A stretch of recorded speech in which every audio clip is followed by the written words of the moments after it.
हाँ, तो बच्चों आपका नेक्स्ट टॉपिक आता है भाषा एवं वर्ग। इससे पहले अपन ने किया था भाषा की पृष्ठभूमि, यानी उसका बैकग्राउंड हमने देखा था कि भाषा की उत्पत्ति कहाँ से हुई। ठीक है, तो निष्कर्ष रूप में हम पहुँचे थे कि भाषा का के मतलब उत्पत्ति पर अभी तक शोध कार्य चल रहा है। फिर नेक्स्ट आता है आपका भाषा एवं वर्ग, यानी वर्ग के अनुसार अलग अलग वर्गों का जो वर्गीकरण है हमारे समाज में जो विभिन्न प्रकार के वर्ग हैं उनमें भाषा का क्या स्वरूप है, भाषा कैसी होती है। तो हम इसमें बताएंगे कि वर्गों में सभी समुदाय और समाज के व्यक्ति रहते हैं। ठीक है, इनमें शिक्षित भी होते हैं, अशिक्षित भी होते हैं, साक्षर भी होते हैं, स्त्री और पुरुष का ये समुदाय होता है। इनकी मूल भाषा क्या है, इनकी मातृभाषा ही होती है, किंतु वर्ग के आधार पर इनकी भाषाओं में अंतर होता है। जैसे उच्च वर्ग है, निम्न वर्ग है, मध्यम वर्ग है। एक तो ये होते हैं हमारे समाज में 3 प्रकार के वर्ग तो होते ही होते हैं।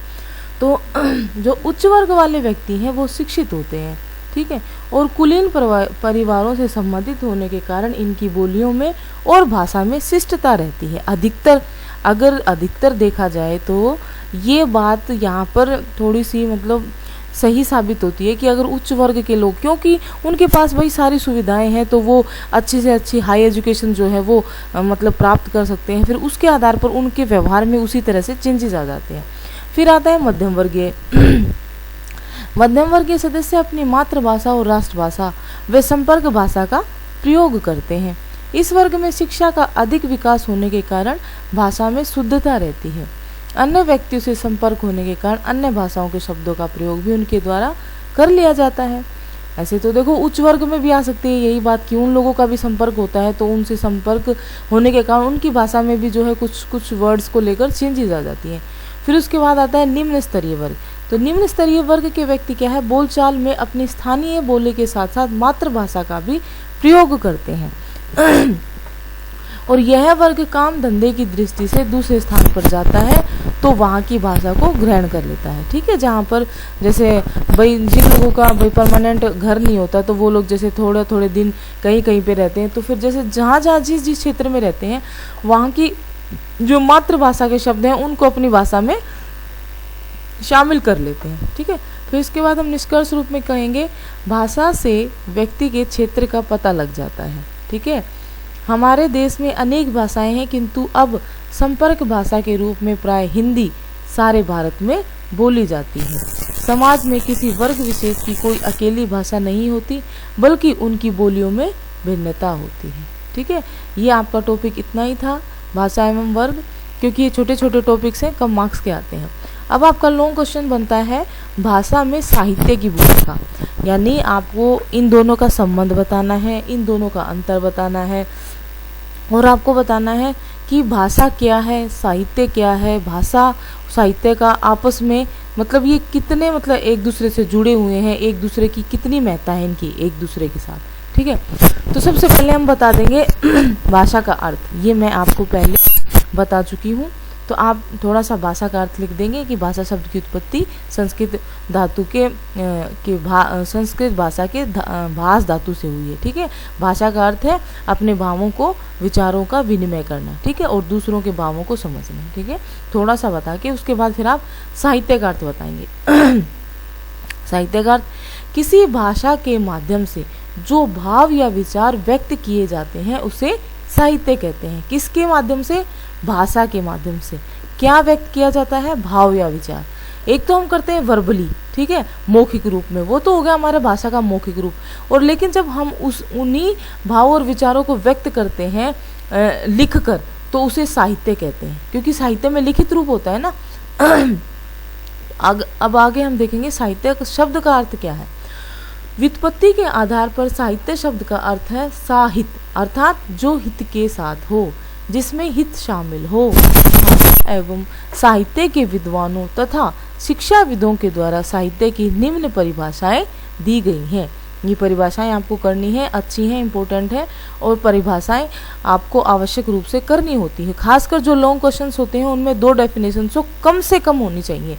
उसके अलावा एक आप इंग्लिश में भी लिख सकते हो, फिर जैसे मैटर शॉर्ट कर दो आप, लेकिन लॉन्ग क्वेश्चन है तो आप उसकी हेडिंग डालो, हेडिंग के पॉइंट्स काफ़ी सारे लिखो, तो इस तरह से आपका क्वेश्चन कंप्लीट होता है।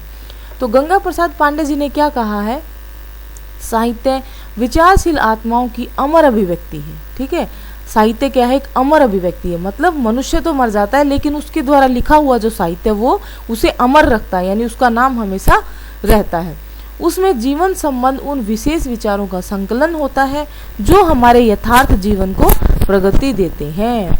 ठीक है, यानी हमारे जीवन से संबंधित उसमें विचार होते हैं कि हमें अपना जीवन कैसे जीना चाहिए, हमें अपने जीवन में कठिनाइयों का सामना कैसे करना चाहिए, जो हमारे यथार्थ जीवन को प्रगति देते हैं।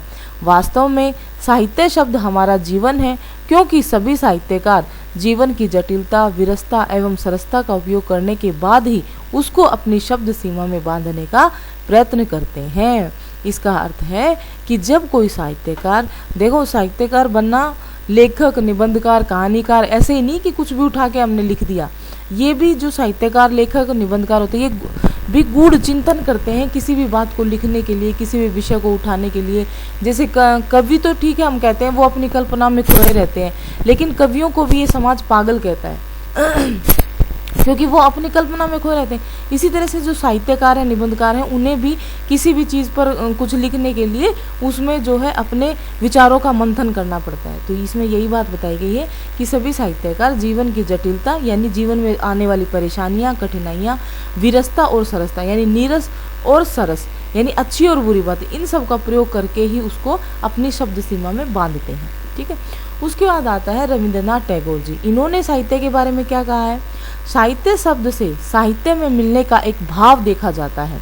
यह केवल भाषा का, भाव भाव का, काव्य काव्य का मिलन नहीं, अपितु मनुष्य मनुष्य का, अतीत वर्तमान का, दूर के साथ निकट का अत्यंत अंतरंग मिलन भी है, जो साहित्य के द्वारा ही संभव है। समझ आई कि साहित्य के माध्यम से सिर्फ हमारे भावों का मिलन नहीं होता, अपितु मनुष्य का अतीत और वर्तमान से, यानी हम अपने इतिहास के बारे में भी ज्ञान प्राप्त करते हैं और हमें वर्तमान समय में अपना जीवन कैसे व्यतीत करना है, इसका ज्ञान भी हमें साहित्य के द्वारा ही प्राप्त होता है। ओके, नेक्स्ट हम बताएंगे। अब आपका जैसे साहित्य और भाषा का क्वेश्चन आएगा तो उसमें संबंध, लॉन्ग क्वेश्चंस के टाइप में, तो संबंध इसका अर्थ स्पष्ट करते हो आप इन दोनों का संबंध बताइए, या आप इनका संबंध स्पष्ट करते हो इन दोनों में अंतर क्या है, अंतर बताइए। संबंध और अंतर भी दोनों एक साथ आ सकते हैं, या अकेला संबंध आएगा तो आपको दोनों का अर्थ लिख के संबंध बताना और फिर निष्कर्ष लिखना है। ठीक है, तो अब हम बताएंगे कि भाषा और साहित्य में क्या संबंध है।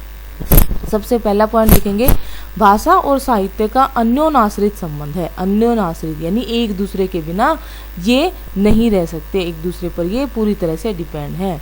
अब लिखेंगे, एक के बिना दूसरे का कोई अस्तित्व नहीं है। इमर्सन ने कहा है, भाषा और साहित्य के भवन निर्माण में प्रत्येक मानव ने एक ईंट पत्थर रखकर अपना योगदान दिया है। इमर्सन एक साहित्यकार हुए हैं, उन्होंने बताया है कि भाषा और साहित्य का क्या महत्व है। तो उन्होंने कहा है, जब ये भाषा और साहित्य रूपी जब हम भवन का निर्माण करते हैं, ऐसा एक मकान बनाते हैं, तो उसमें प्रत्येक मानव का योगदान होता है। ठीक है, तो इसलिए जो भाषा और साहित्य एक दूसरे के बिना अधूरे हैं, एक दूसरे के बिना इनका अस्तित्व नहीं है।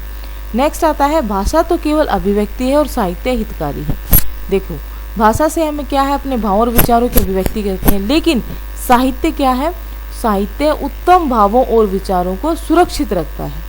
आप साहित्य पढ़ा होगा आपने, तो साहित्य के माध्यम से हम क्या देखते हैं कि उसमें अच्छे उत्तम जो भाव होते हैं, जो अच्छी बातें होती हैं, जो हमें अपने जीवन में उनको अपनाना चाहिए, तो ऐसी बातों का जो वर्णन है वो साहित्य में मिलता है। अर्थात साहित्य के माध्यम से हम उन भावों और विचारों को संरक्षित रख सकते हैं, अतः साहित्य हमारे लिए हितकारी है।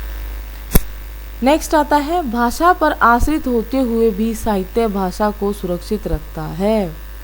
अब इनकी देखो डिटेल, आपको मेन तो पॉइंट्स हैं, आपको फिर इसके बाद आपको अंतर कराएंगे, इसलिए शॉर्ट कर दिया गया है। आपको इसमें डिटेल चाहिए तो बता देना, बाकी इसमें डिटेल क्या लिखनी है मैं आपको वर्बली समझाती हूँ। देखो, भाषा पर आश्रित होते हुए भी साहित्य भाषा को सुरक्षित रखता है। कैसे? देखो, अगर भाषा नहीं होगी तो साहित्य का नहीं होगा। साहित्य को लिखने भाषा की आवश्यकता पड़ती है, ध्वनि चिन्हों की आवश्यकता पड़ती है। तो जो ध्वनि चिन्हों का हम प्रयोग करते हैं तो वो भाषा ही तो बनती है, शब्द बनते हैं, फिर शब्दों से वाक्य बनते हैं और फिर भाषा का निर्माण होता है। तो इसलिए कहते हैं कि साहित्य हालांकि माना कि भाषा पर आश्रित है, लेकिन अगर साहित्य नहीं हो तो फिर भाषा को सुरक्षित नहीं रख सकते। क्यों? क्योंकि साहित्य के माध्यम से ही हम भाषा के रूप को जान पाते हैं।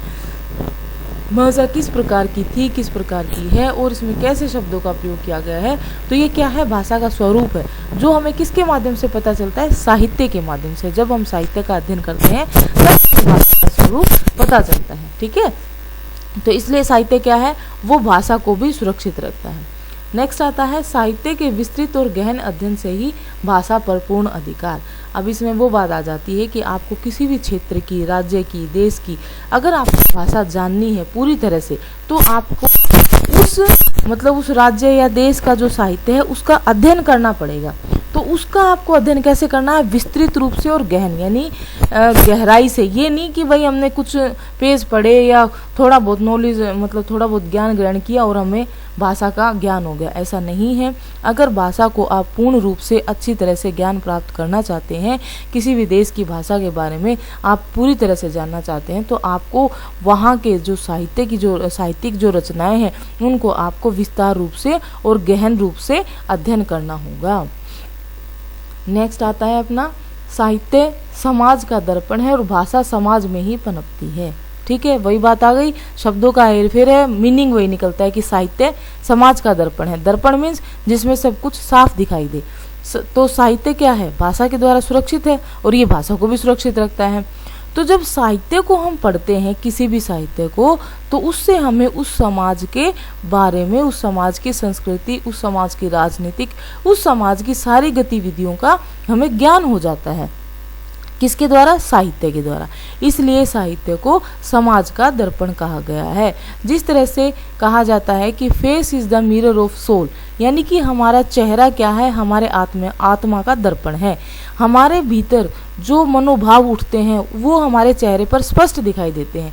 तो इसी तरह से समाज में जो भी अच्छी बातें, बुरी बातें, जो घटनाएं, जो कोई भी अच्छे कार्य संपादित होते हैं, तो वो सब क्या है? साहित्य के द्वारा हमें पता चल जाता है। और फिर आगे क्या बताया है? और भाषा समाज में ही पनपती है।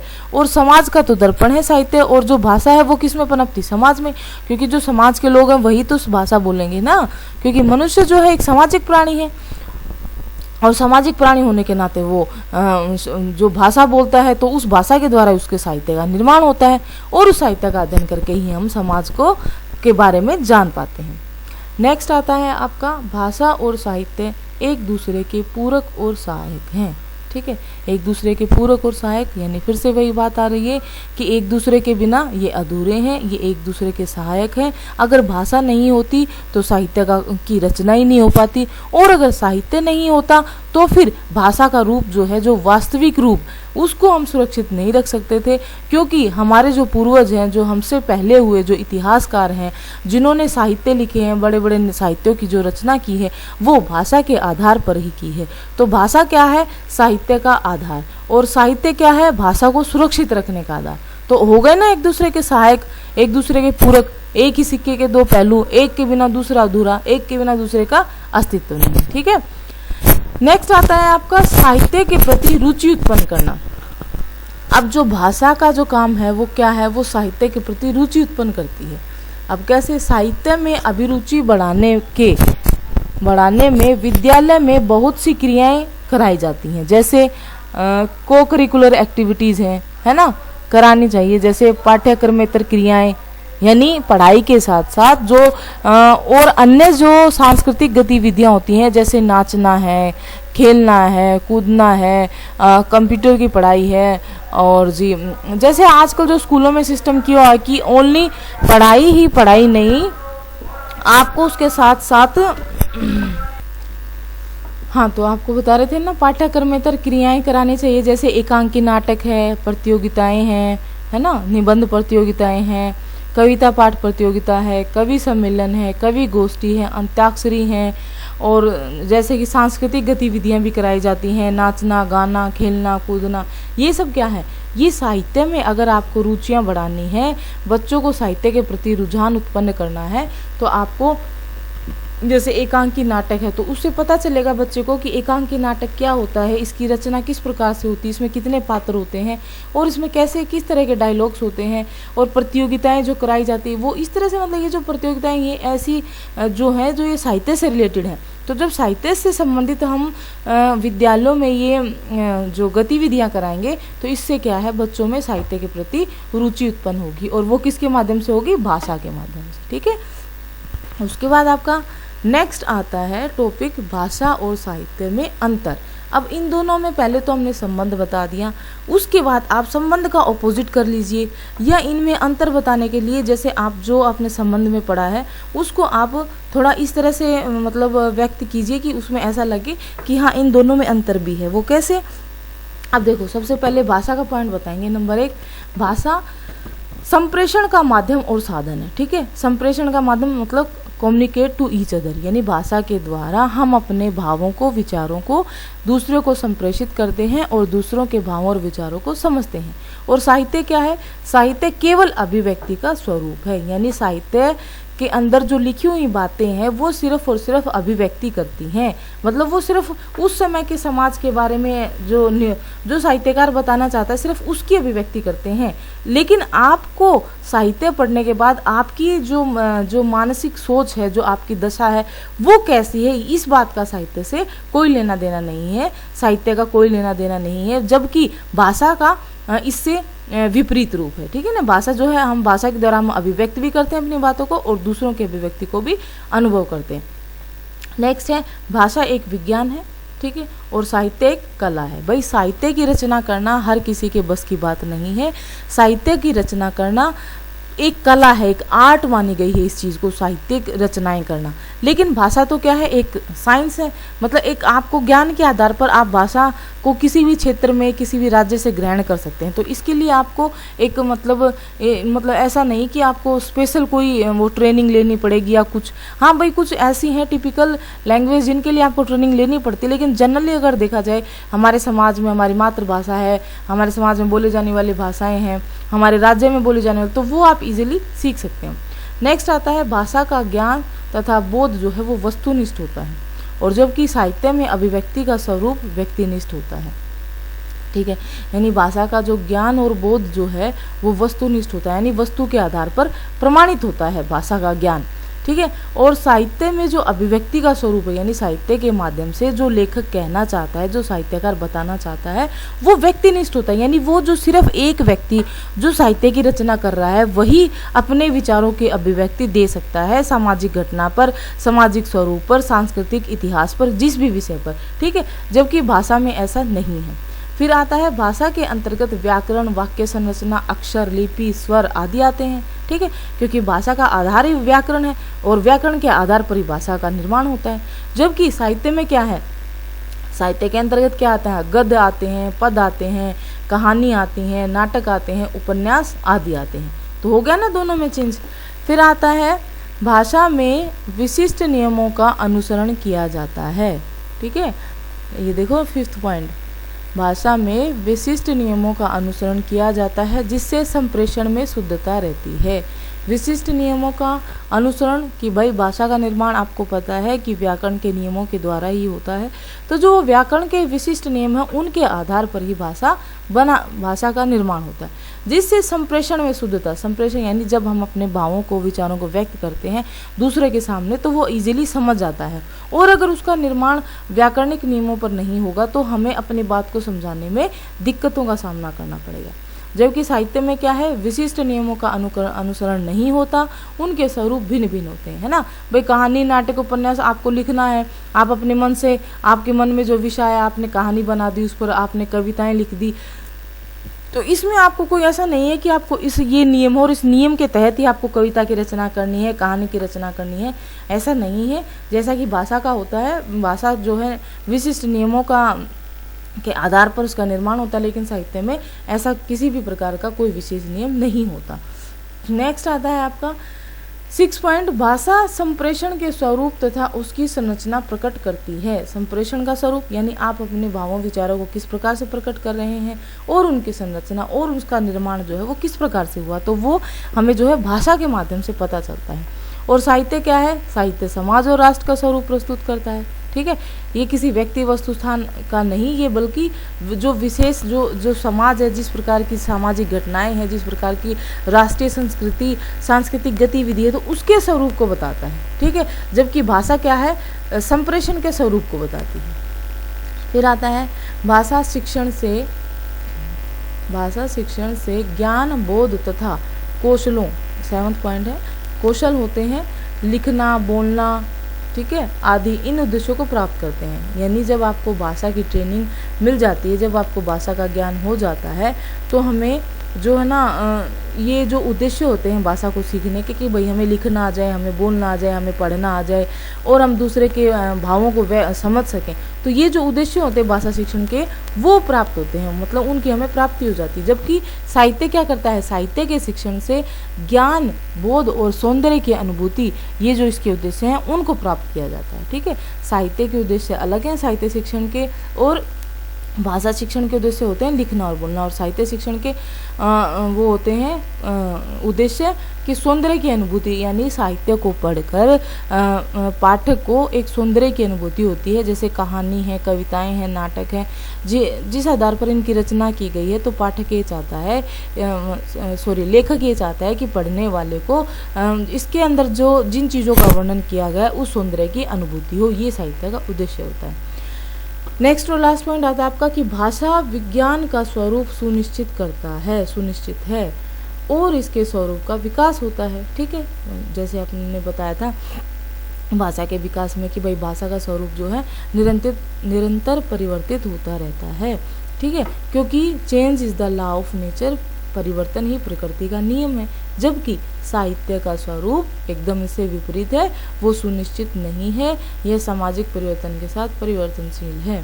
नहीं, ना, इसमें ये थोड़ी सी मिस्टेक है कि साहित्य का स्वरूप, भाषा विज्ञान का स्वरूप सुनिश्चित है, इसके स्वरूप विकास होता है, और साहित्य का स्वरूप सुनिश्चित नहीं है, यह सामाजिक परिवर्तन के साथ परिवर्तनशील है। देखो इसमें थोड़ी गड़बड़ हो गई। देखो भाषा विज्ञान का स्वरूप सुनिश्चित है और उसके स्वरूप का विकास होता है, ये तो हमें पता है कि भाषा का विकास होता है, तो जिस भी चीज़ का विकास होगा तो उसमें नेचुरल सी बात है कि उसमें परिवर्तन होगा।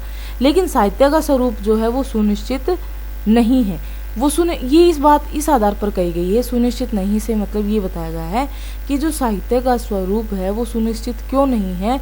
इस पे दो बातें निकलती हैं कि जैसे समय का परिवर्तन होता है, वैसे वैसे उसके समय के अनुसार ही जो लेखक है, साहित्यकार है, निबंधकार, वो अपनी रचनाएं रचता है, तो इस प्रकार से इसमें भी परिवर्तन आता रहता है। और दूसरा यह सामाजिक परिवर्तन के साथ परिवर्तनशील है, यानी समाज में जब परिवर्तन होगा तो साहित्य की रचनाएं भी उसी प्रकार से होंगी। जैसे कि आप इस बात को एक उदाहरण के माध्यम से समझ सकते हैं कि पहले समय में जो सीरियल्स या मूवीज़ बनती थी वो कैसी होती थी कि भाई ब्लैक एंड वाइट थी, क्योंकि उस समय फैसिलिटीज़ नहीं थी, और उस समय फिल्मों में कैसा प्रदर्शन करना होता था, हीरो हीरोइन कैसे कपड़े पहनते थे, तो वो क्या था, उस समय हमारे समाज का स्वरूप था, हमारे समाज के लोग इस तरह से रहते थे। और आज क्या है, आज हमारा देश इतना एडवांस हो चुका है कि आज लोगों की सोच बदल चुकी है, ओढ़ने पहनने का तरीका बदल चुका है, तो वो क्या है, समय के अनुसार चेंज होता चला गया। तो यही बताया गया है कि साहित्य का स्वरूप भी निश्चित नहीं है, क्योंकि यह भी सामाजिक परिवर्तन के साथ साथ परिवर्तनशील होता है, मतलब इसमें भी चेंजेस आते रहते हैं। मतलब प्राचीन काल में जो साहित्य की रचना की, फिर उसके बाद आधुनिक समय में जो साहित्य रचे गए, तो उन दोनों को अगर हम उठा कर देखेंगे तो उन दोनों में काफ़ी अंतर मिलता है। इसी तरह से भाषा का स्वरूप भी जो है विकसित होता रहता है, यह भी समय के अनुसार बदलता रहता है। ठीक है, तो अब आपका ये क्वेश्चन कंप्लीट हो गया आज यहीं तक।